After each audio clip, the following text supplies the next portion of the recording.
So in this MetaMask tutorial video, I will be showing you guys how to buy Ethereum with a credit card here on MetaMask. So once MetaMask is opened up, go to the bottom left and press home. Then at the top where it says buy, sort of in the middle area where it says buy, swap, send, receive, press on buy and then press buy crypto with cash. Once you're on this page, go ahead and select Ethereum. So if I were to filter it right here, you can just go ahead and select Ethereum.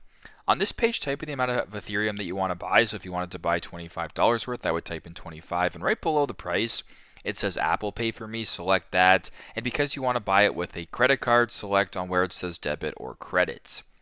Then press on continue. It'll then bring you to this page right here where you can go ahead and fill in your basic info and verify your identity. Once that is done, you'll type in your credit card information and then proceed to complete the transaction that way. So pretty simple, pretty straightforward. That is how to buy Ethereum with a credit card on MetaMask. Thanks again for watching, and I hope this video helps.